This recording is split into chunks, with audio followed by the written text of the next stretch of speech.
हिंदी की बिंदी चैनल में आप सभी का स्वागत है। तो अभी हम आजकल जो है निराला जी की प्रसिद्ध कविता राम की शक्ति पूजा की व्याख्या करने जा रहे हैं। इसके काफ़ी सारे पार्ट्स की मैंने आप सभी को व्याख्या कर दी है। आज हम इसके आगे के पार्ट्स की जो है व्याख्या करने वाले हैं। तो मेरी जो पुरानी वीडियो है जिनमें मैंने बाकी व्याख्याएँ कर रही हैं, आपको उनका लिंक जो है डिस्क्रिप्शन बॉक्स में मिल जाएगा। इसके अलावा उसकी प्लेलिस्ट भी मैं तैयार कर देती हूँ और वहाँ भी जाके आप उन वीडियोस को देख सकते हैं। आपको एक साथ वो सारी वीडियो एक साथ मिल जाएगी। तो इसका जो भी व्याख्यान है पिछला मैं यहाँ नहीं बता रही क्योंकि वीडियो फिर काफ़ी लंबा हो जाता है। तो आज जो है हम इसकी व्याख्या करते हैं आज के विषय की। तो चलिए शुरू करते हैं। निशी हुई विगत नभ के ललाट पर प्रथम किरण, फूटी रघुनंदन की दृग महिमा ज्योति हिरन। तो यहाँ कहते हैं कि निशी हुई विगत यानी कि अमावस्या की काली रात भी समाप्त हो गई है और उसके साथ साथ राम के मन का जो निराशा है वो भी समाप्त हो गया है। आकाश के माथे पर नभ के ललाट यानी कि आकाश के माथे पर प्रकाश की पहली किरण जो है वो दिखाई देने लगी है। फूटी रघुनंदन की दृग महिमा ज्योति यानी कि उसे देखकर जो है ऐसा प्रतीत होता है जैसे कि राम के नेत्रों से उनकी महिमा रूपी सुनहरी किरण जो है वो फूटकर चारों ओर फैल रही है। नहीं शरासन आज हस्त तूरीण स्कंद, वह नहीं सोहता निविड़ जटा दृढ़ मुकुट बंद। ये आज ना तो राम के हाथों में धनुष बाण ही था और ना ही कंधे पर तरकश जो है वो सुशोभित था। वह नहीं सोहता निविड़ जटा दृढ़ मुकुट यानी कि और ना ही आज उनकी जो जटाओं को मुकुट के समान दृढ़ता से जो है उन बांध रखा है यानी मुकुट जो है उनके मस्तक पे नहीं है। आगे है सुन पड़ता सिंहनाद रण कोलाहल अपार, उमड़ता नहीं मन स्तब्ध सुधी है ध्यान धार। तो आगे कहते हैं कि अर्थात आज राम जो है एक योद्धा के रूप में नहीं बल्कि एक साधक के रूप में जो है दिखाई दे रहे हैं।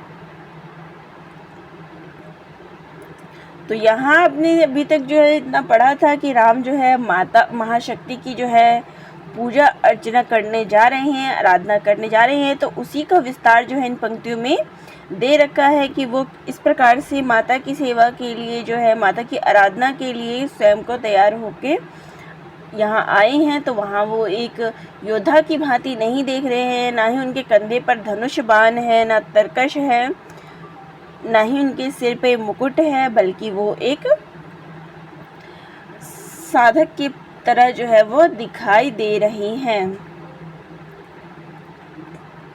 उमड़ता नहीं सुन पड़ता सिंहनाद कि अर्थात राम जो है आज उनमें वीरों का शेर के समान गर्जना और युद्ध के समान जो कोलाहल है वो दिखाई नहीं दे रहा और ना ही आज का मन जो है वो युद्ध की तरफ उमड़ रहा है, युद्ध की तरफ ध्यान है। उनका ज्ञानी मन जो है महाशक्ति की स्तब्ध शुद्धि है ध्यानधार। तो उनका जो ध्यान है वो आज महाशक्ति में लीन होकर प्रवाहित हो रहा है। पूजोपरांत जपते दुर्गा दश भुजा नाम, मन करते हुए मनन नामों के गुणग्राम। तो आज जो है पूजा के बाद वे 10 भुजाओं वाली महाशक्ति दुर्गा का नाम जपते और मन ही मन वे महाशक्ति के विभिन्न नामों का गुणगान करते जाते थे। बीता वह दिवस हुआ मन स्थिर, इष्ट के चरण गहन से गहनतर होने लगा समाधान। तो एक इस प्रकार से जो है एक पहर जो है एक दिन जो है वो बीत गया। उनका मन अपने इष्ट के चरणों में जो है स्थिर हो गया। वे साधना की गहरी स्थिति में पहुंच गए और ठीक से जो है आराधना में लीन हो गए। तो यहाँ इन पंक्तियों में कवि ने राम को जो है साधक के रूप में चित्रित किया है कि किस प्रकार से उनका चरित्र यहाँ साधक के प्रति दिखाई देता है, कि वीर योद्धा की तरह नहीं दिखाई दे रहा है, एक साधक के प्रतीक के रूप में आया है। और प्रकृति का जो है बिंबात्मक चित्रण जो है इसमें किया है। आशावादी, एक आशावादी ढंग की हमें यहाँ पे राम के अंदर दिखाई देती है। एक उम्मीद, जो यहाँ पे उम्मीद खत्म हो गई थी, युद्ध को जीतने की एक निराशा जो उनके मन में आ गई थी, वो खत्म होती यहाँ दिखाई दे रही है। आगे की पंक्ति में देखते हैं, क्रम क्रम से हुए पार राघव के 5 दिवस, चक्र से चक्र मन चढ़ता गया ऊर्ध्व निर्लस, कर जब पूजा कर एक चढ़ाते इंदिवर, निज पुरुष चरण इस भांति रहे हैं पूरा कर। कि राम द्वारा जो है महाशक्ति की आराधना के जो है 5 दिवस यानी कि 5 दिन जो है इसी क्रम में बीत गए हैं। उनका भी मन भी जो है क्रम से विभिन्न साधना चक्रों को पार करते हुए ऊपर उठता गया है। कर जब पूरा कर चढ़ते इंदिवर, कि अपना जब पूरा करते राम एक कमल महाशक्ति पर चढ़ा देते। तो इस प्रकार से जो वो एक साधना हित किए जाने वाले मंत्र जाप और स्तोत्र पाठ जो है वो पढ़ते चले जा रहे थे। आगे है, चढ़ 6 दिवस आज्ञा पार हुआ समाहित मन, प्रति जप से खिचखिच होने लगा महाकर्षण, संचित त्रिकुटी पर ध्यान द्विदल देवी पद पर, जप के स्वर लगा कांपने थर थर अंबर। कि छठे दिन जो है राम का मन योग साधना की आज्ञा चक्र पर जो है समाहित हो गया। उनके प्रत्येक जाप से जो है एक विशेष प्रकार का महाकर्षण जो है वो दिखने लग गया और एक खिंचाव सा जो है उनके मंत्रों में, उनके जाप में उत्पन्न होने लग गया। तो इस प्रकार से जो राम अपने ध्यान की त्रिकोटि पर जो है वो केंद्रित हो गए और कमल की पंखुड़ियों के समान जो देवी के चरण थे उनकी निरंतर उपासना कर रहे थे। राम के मुख से निकलने वाला जो जाप का प्रत्येक स्वर था उसके साथ आकाश भी थर थर कांपने लग रहा था। 2 दिन निष्पंद एक आसन पर रहे राम, अर्पित करते इंदिवर जपते हुए नाम। तो इस प्रकार से 2 दिनों तक जो राम है स्थिर भाव से एक ही आसन पर बैठे रहे और वे लगातार जो है देवी का नाम जपते हुए एक एक कमल का फूल जो है देवी को अर्पित करते रहे। आगे कहते हैं, 8वां दिवस मन ध्यान युक्त चढ़ता ऊपर, कर गया अतिक्रम ब्रह्मा हरि शंकर का स्तर। कि अंत में जो है राम की साधना का जो 8वां दिन है वह भी आ गया और महाशक्ति के ध्यान में लीन राम का मन ऊपर ही ऊपर चढ़ता गया और इतना ऊपर चढ़ गया कि ब्रह्मा, शंकर और विष्णु तीनों के स्तर को भी पार कर गया। हो गया विजित ब्रह्मांड तो पूर्ण। यानी कि इस प्रकार से साधना करते हुए राम ने ब्रह्मांड को जीत लिया। देवता स्तब्ध, जितने देवता थे वह भी देख के चकित हो गए दग्ध जीवन के तप के सम्रार्ध। रह गया एक इंदिवर मन देखता पार। और राम के जीवन की जो समस्त कठिनाइयाँ जो है वो भी नष्ट होते दिख रहे थे, वो भी नष्ट हो गए। अब जो है पूजा का एक ही कमल जो है महाशक्ति को अर्पित करने के लिए बाकी रह गया। अब राम का मन जो है देवी को देखने के लिए के लिए निरंतर देख रहा था। प्रायः करने को हुआ दुर्ग जो सहस्रहार, द्विपहर रात्रि साकार हुई दुर्गा छिपकर। हंस उठा ले गई पूजा का प्रिय इंदिवर। तो रात का जो दूसरा पहर है वह भी बीत रहा था। तभी दुर्गा जो देवी गुप्त रूप से वहाँ चुपचाप जो है वो प्रकट हो गई। तो देवी का अंतिम जाप जो है करते हुए ध्यान में देवी का के जो दोनों चरण का दर्शन करते हुए राम ने जैसे ही अपना हाथ बढ़ाया, उनके हाथ जो है कुछ भी नहीं लगा।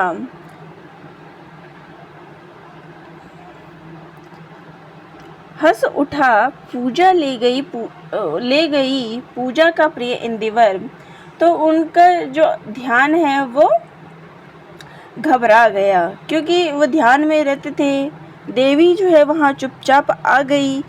तो वहाँ जब आखिरी वो पुष्प था अर्पित करने के लिए, वो जपते जपते जब उस पुष्प की तरफ उन्होंने हाथ बढ़ाया तो उनका मन जो है साधना से स्थिर हो उठा।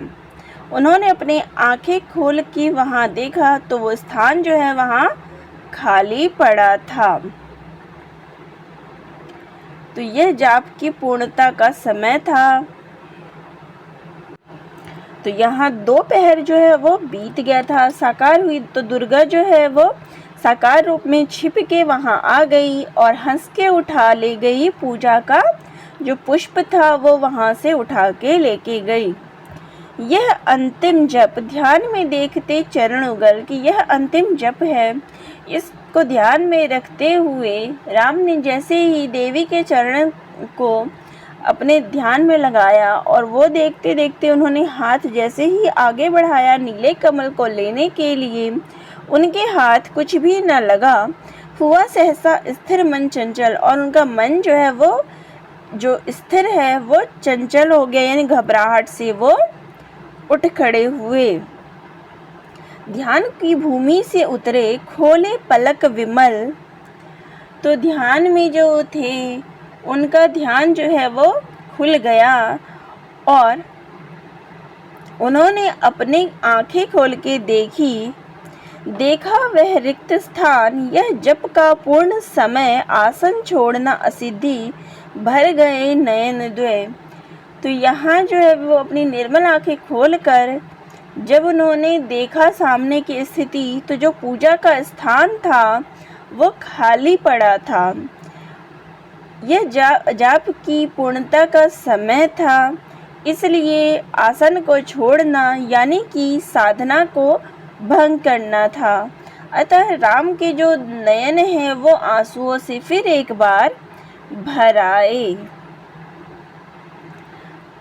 तो यहाँ आगे है, तो यानी कि देवी जो है फिर उनके सामने से चली गई, और जब यहाँ से वो ना उठ सकते थे, अपना आसन नहीं छोड़ सकते थे, जब उन्होंने देखा कि देवी ने वहाँ से उनका पूजा का कुछ भी नहीं है, तो उनका मन निराशा से भर आया, लेकिन वो कुछ नहीं कर सकते थे। उनकी आंखों में अश्रु आ गए। आगे है, धिक जीवन को जो पाता ही आया विरोध, धिक साधन जिसके लिए सदा ही किया शोध। तो देखिए ये महत्वपूर्ण पंक्तियां हैं, अक्सर परीक्षा में जो है ये पंक्तियां जरूर आती है। तो ये राम की शक्ति पूजा का है, आज आप देख भी रहे हैं, पढ़ भी रहे हैं। तो ये पंक्ति जो है आती ही रहती है। जानकी हाय उद्धार प्रिया का ना हो सका। तो अपने जीवन को जो है धिक्कारते हुए राम कहते हैं कि मेरे इस जीवन का धिक्कार है, इस जीवन को धिक्कार है जो कि प्रत्येक कदम पर अनेक प्रकार के विरोध ही पाता है। उन साधनों को भी धिक साधन जिसके लिए सदा ही किया शोध, तो उन साधनों को भी धिक्कार है जिसकी खोज में यह जीवन जो है सदा भटकता रहता है। जानकी हाय उद्धार प्रिया का ना हो सका, कि हाय जानकी अब साधना पूरी ना होने की स्थिति में अब तुम्हारा उद्धार भी संभव नहीं हो सकेगा। आगे है, वह एक और मन रहा राम का, जो ना थका, जो नहीं जानता दैत्य, नहीं जानता विनय। और इसके अतिरिक्त राम का एक और मन भी था, जो कभी थकता ना था और ना ही कभी हतोत्साहित होता था, जो कभी थका ही ना था, जो ना दीनता प्रकट जानता था, जो ना दीनता की भावना जानता था और ना ही विनयता से यानी नम्रता से झुकना जानता था।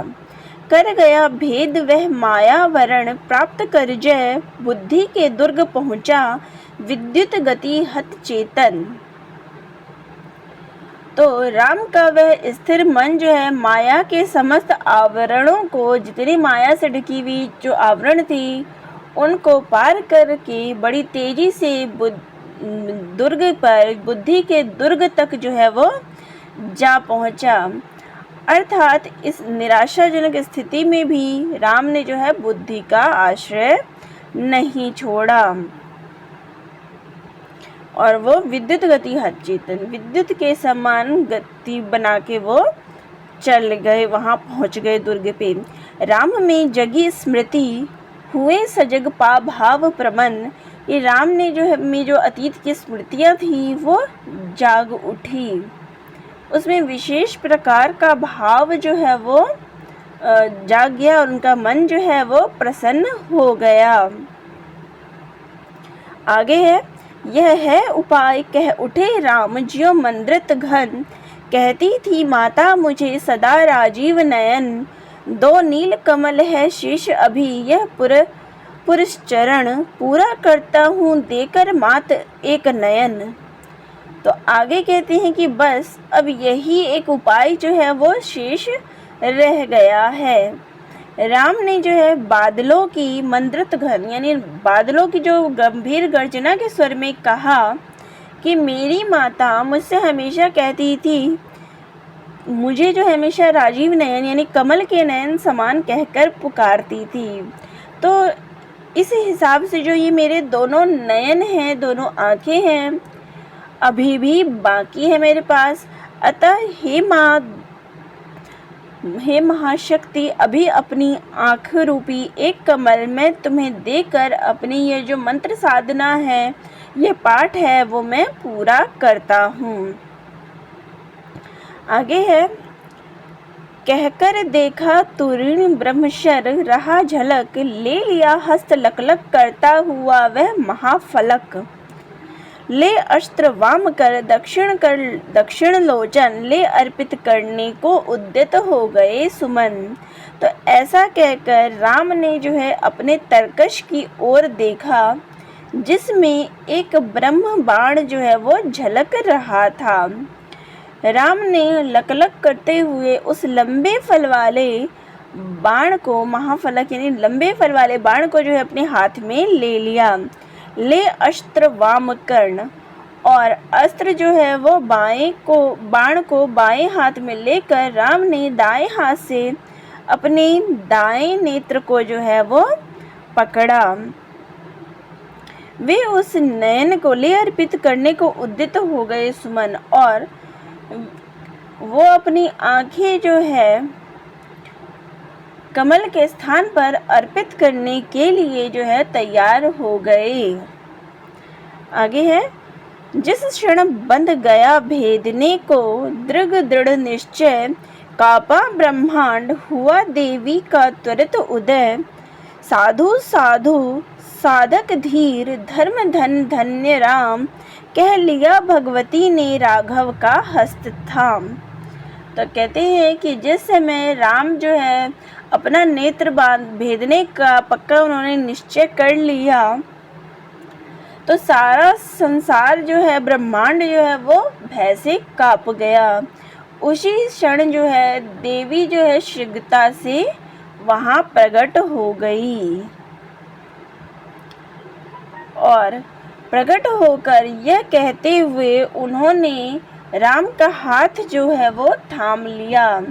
धैर्य पूर्वक साधना करने वाले राम, तुम्हारा धर्म ही धन्य है। तब तुम्हारा धर्म ही धैर्य है। और ये कहते हुए उन्होंने राम का हाथ थाम लिया। आगे है, देखा राम ने सामने श्री दुर्गा भास्वर, वामपद असुर स्कंद पर, रहा दक्षिण हरि पर। तो राम ने जो है पलके उठाकर सामने देखा तो देवी दुर्गा जो है उनके सामने खड़ी थी।